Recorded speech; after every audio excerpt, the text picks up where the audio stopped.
Hello guys and welcome back to our channel. In today's video, I'm going to show you how to report a speed camera in the Waze app in 2026.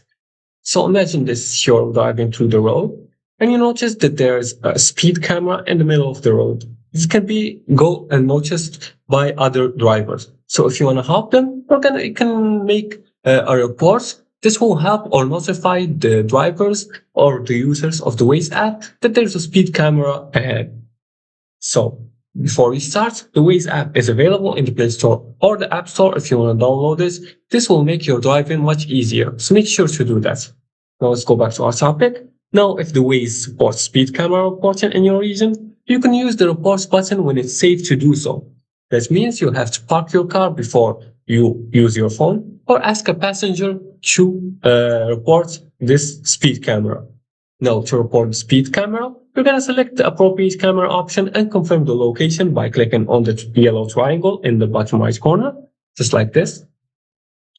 And as you can see, you can report a lot of stuff. You can report traffic, police, crash, hazard, closure, blocked lanes. So you can scroll all the way down until you see the speed camera. Now, as you can see here, you can report places. So it isn't available to report speed camera right here. So make sure that your region has this option right here. Then you're gonna select the appropriate camera option. And if you're driving alone, don't handle your phone while moving. Ask a passenger to make the report or wait until you're safely parked. The purpose of the report is to help other drivers be aware of the road conditions and follow the applicable speed limits. And always obey posted speed limits and local traffic laws regardless of whether a camera has been reported or not. So once the report is submitted, you're going to return your attention to the roads, and that's it.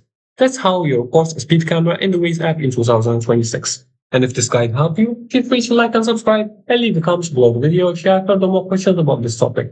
Thanks for watching, and see you again in the next tutorial.